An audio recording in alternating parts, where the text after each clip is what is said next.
Cars don't fly. Hey, cars don't fly. The audience has seen just about everything with all of our fast films, so we really kind of brainstorm amongst all of us to try and figure out what we can do that's different and interesting that will wow the audience. So we sit down and talk about it and go, how are we going to top the next one? The very first stunt sequence that I designed was our heroes parachuting out of the back of a plane in their cars, and at the very last minute, break their parachute and then rescue this particular character. The sequence is so fun. Because it's a team effort, you've got the Roman character and the Tez character there to bring that humor into this. Tez! What are you doing? Wow! Wow!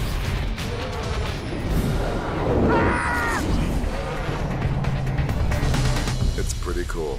Day one, when Sparrow and I were called in to do second unit, they were discussing cars coming out of a C-130. What they didn't really realize was there were so many factors that are more complicated than probably any other sequence I've shot. So we definitely want to be low enough to see the chute opening in front of us. Right on. A number of people came up and said, well, people have thrown cars out of a C-130 before. So we knew it could be done. But how do you get cars coming out of an airplane that you can't control completely? Oh my God, look at that. And have helicopters and crew and people down below and be 3 feet away from them and shoot them and do it exciting and safely. And so that was the R&D part of it, trying to figure out how to get all these cars out of the C-130 together with guys in the air with it and make them drop flat. Every single car that we dropped fell differently. And even though some of them were a little front heavy and some of them were back heavy, the weird thing is if you rolled the windows up, they tended to start stabilizing themselves. Because when we first sent the cars out with no drogue chute, they're free falling at 175. And so the skydivers could never catch them. They had to be a part of the car when it went out. So he said, you guys grab onto the cars. Just run out with them and grab onto it so that its first initial drop, when it's gaining its terminal velocity, you're with it. And that was the key element that made it all work. The operators we have were all from the Red Bull jump team, and they were all very good at knowing which is up and which is down pretty quickly, and then just fixing the car in the way that we need it and then getting away from it, because you can't hold on to the car and shoot it like that. You have to push the car away from you to get the wide shot that we need. And then James saw what we did, saw what the angles of the car were, and just seamlessly dropped it in. Woo! Now we're moving. I worked with my really incredible second unit director, with Spiro, to tie it all together and try and make it cohesive. He had these great rigs that Dan built for first unit, and they were gimbals that were 15, 20 feet off the ground. So he had Dom's car in the air, and it could tilt way down like this and move around and turn. And they started with the camera car 200 yards away and flying in at speed as this car is starting to drop like this and comes around, goes around it, and this car is turning like this, and you come all the way in and you're in on vent. And it cuts so great with the footage we have. The gimbal work is amazing. I was so jealous of Tyrese being in that rig. Let's make a movie, people. It's just like riding in a roller coaster backwards. I mean, who wants to do that?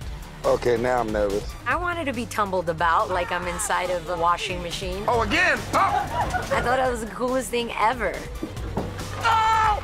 Out of the 4 cars, we lost 2 of them because of winds. The parachute didn't get away from the car, so we're getting a call, you know, hey, this car's not stopping and it's heading towards the freeway.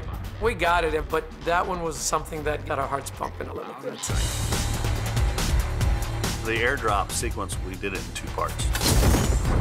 After these cars come out of the airplane, they land on top of a mountain with one road. Letty's gonna lead, followed by Ted. As they glide down, they're never gonna hit the ground. They just come to a stop and we pull them back to number 1. The big issue was they had to be real cars. We want the cars running in the air, and when they pull the release, this thing's gonna drop 10 or 12 feet out of the air, hit the ground, and take off and spin the tires. So Dan Sudik, our effects coordinator, came up with this trolley idea where he starts one crane very, very high up in the air, and then we pull the car all the way to the very top, which is almost 180, 200 feet up. And I was the first one to test it. So he trips the cable, I start gaining speed coming down this trolley, and as it bows out, then he trips the second one and it drops 12 feet and hits the ground, and I gas it up when we go through. And I thought, my God, this actually worked. He designed the slide for life for 4 of our hero cars, and huge cranes that we had to put in at Pikes Peak and slide these cars down, and then we'd release them, bounces one time, and they'd hit the road and go. By building a rig like this and doing it this way, it's just such a cool look on film. It's something you just don't ever see. I mean, a parachuting car and then releasing and dropping and then starting chasing. And then we had 4 of them doing it. I said very early on that this sequence will end up being a great trailer moment, and sure enough, it's in the first trailer. Hell yeah! Yeah, great, fantastic, awesome.